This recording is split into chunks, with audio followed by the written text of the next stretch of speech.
ચાની આજે પણ શરૂઆત હું સેક્ટરથી જ કરીશ તો ખાસ કરીને ઓએમસી પર આપણે એક મેક્વેરીનો રિપોર્ટ આવતો જોવા મળ્યો છે જેમાં ખૂબ જ એક અપગ્રેડ અહીંયા આપણને રિપોર્ટ્સ આવતા જોવા મળ્યા છે આઈઓસી માટે તેમને રેટિંગ અપગ્રેડ કરીને આઉટ પરફોર્મ કર્યા છે ટાર્ગેટની અગર વાત કરશું તો તેમને ₹150 પ્રતિ શેર કર્યા છે બીપીસીએલ માટે પણ રેટિંગ અપગ્રેડ થતા જોવા મળ્યા છે આઉટ પરફોર્મ રેટિંગ આપ્યા છે અને તેમને લક્ષ્યાંક તેમને ₹320 પ્રતિ શેર કર્યા છે ત્યાં જ બીપીસીએલ માટે આઉટ પરફોર્મ રેટિંગ જે છે તેમને યથાવત રાખ્યું છે અને ટાર્ગેટ તેમને ₹410 પ્રતિ શેર કર્યા છે તેમનું માનવું છે કે નજીકના ગાળામાં રશિયન ક્રૂડ સોર્સિંગ અને પ્રાઇસિંગની અસર જે છે તે લિમિટેડ અહીંયા જોવા મળવાની તેઓ અપેક્ષા રાખી રહ્યા છે તે સાથે જ ક્રૂડની કિંમતોમાં જે નરમાશનો આઉટલુક જોવા મળી રહ્યો છે અને સાથે કંપનીની જે ક્ષમતા વિસ્તારથી એક સપોર્ટ જે છે તે આવનારા સમયમાં જોવા મળી શકે છે અને એટલું જ તેમનું એ પણ કહેવું છે કે પોઝિટિવ થિસિસ માટે એમક્યુના બેરિશ ક્રૂડ પ્રાઇસ આઉટલુક પર તેના પર આધારિત રહેશે અને તે સાથે ઓએમસીની ક્ષમતા વિસ્તાર છે તેની યોજના પર પણ ખાસ ફોકસ રાખવાનું રહેશે સાથે એલપીજીની જે અંડર રિકવરી જે હજુ પણ અહીંયા જોવા મળી રહી છે પરંતુ સાથે તેમને એ પણ કહ્યું છે કે મજબૂત પરિણામના આઉટલુક મુજબ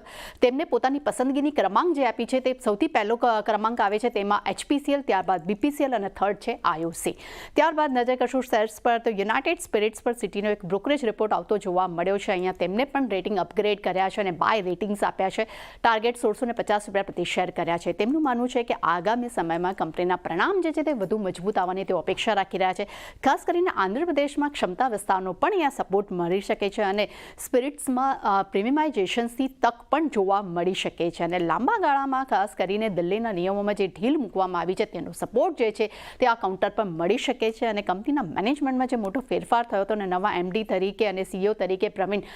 સોમેશ્વરની જે નિયુક્તિ કરવામાં આવી છે તેની વ્યૂહરચના પર પણ ખાસ ફોકસ રહેશે એટલે પોઝિટિવ રિપોર્ટ્સ પણ અહીંયા કહી શકાય અને છેલ્લે રિપોર્ટ પર નજર કરશું છે ડિલિવરી પર મેક્વારીના રિપોર્ટ પર આઉટ પરફોર્મ રેટિંગ આપ્યા છે લક્ષ્યાંક ₹380 પ્રતિ શેર કર્યા છે તેમનું માનવું છે કે નિફ્ટી સ્મોલ કેપ ઇન્ડેક્સ જ્યાં 17% તૂટી હતી તેની સામે આ શેર જે તે સપ્ટેમ્બરના ઉચ્ચતમ સ્તરથી 40% તૂટી ચૂક્યો છે અને સામે મિસોના ઇન્ટરનાશનલાઇઝેશનને કારણે કરીને 3PL ઇન્ડસ્ટ્રી સ્ટ્રક્ચર છે તેની પ્રાથમિકતામાં કંપની ફેરફાર કરવા જઈ રહી છે એટલે તેના પર પણ ફોકસ રહેશે અને નજીકના ગાળામાં ખરાબ